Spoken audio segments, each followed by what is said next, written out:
Good morning, everybody. I'm Bob Backus from Manchester. I was talking with Steve here about when we get started on this issue, and I told him I started on it in the day of the Watergate break-in, which doesn't register with a lot of people anymore, but it does with some people, and I imagine we'll hear as to that being kind of a long-time commitment. And my career has dealt a lot with energy and environmental issues as a legal matter. More than two-decade commitment to the issue of the Seabrook nuclear plant was probably the longest-term case I ever had in the practice. Certainly was the longest-term case, and I used to say it was my only multi-billion-dollar case I ever had. Unfortunately, the billions were all on the other side, not on my side. But through that, I got very interested in the issue of energy and just how central it is to everything we do and stand for and what we're going to become.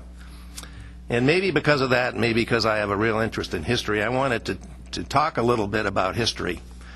Back in 1976, a fellow many of you will remember named Amory Lovins, who I think is one of our real heroes, wrote an article in the Foreign Affairs magazine called the Energy, the Path Not Taken, something like that. And he posited that we were at a crossroads in our history, and we could choose one of two energy paths.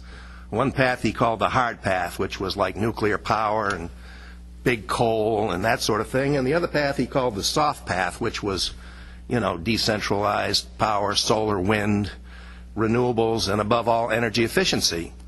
And that article made a huge impact on me because it showed that there was an alternative to the way we'd been going and investing in huge central generating statements and things like that.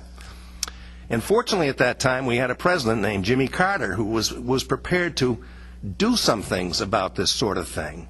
And Jimmy Carter's been much defamed in recent years, and I think unfairly. And his successor, Ronald Reagan, is, I know, a Republican saint, but he was no saint when it came to the issue of what to do about our energy policy. Carter, people don't realize this, but as a result of the Carter administration's policy, plus a recession that happened in the early 80s with Reagan, we actually cut our oil imports by a third. People have forgotten that. They went from above 6 billion barrels a day to less than 4 billion barrels a day. These policies were extremely successful.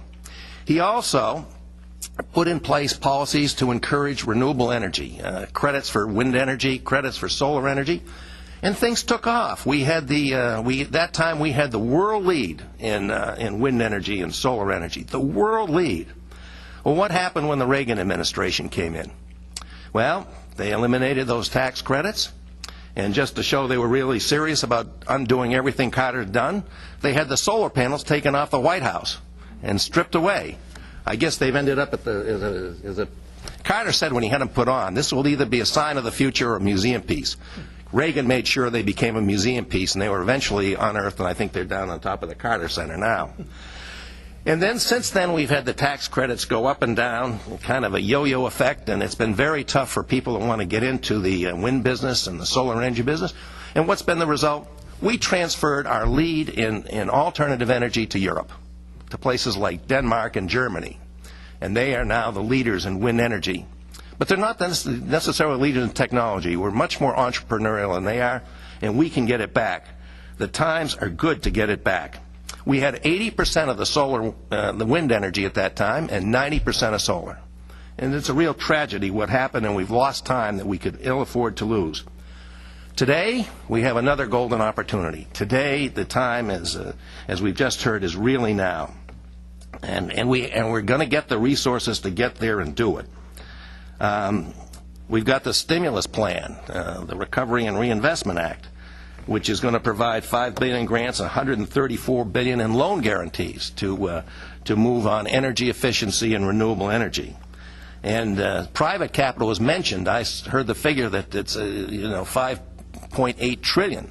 And apparently, all the folks that used to run out to Silicon Valley to work on .com startups, they're all really excited about working on solving the energy problem and developing new energy systems. So it's a very exciting time.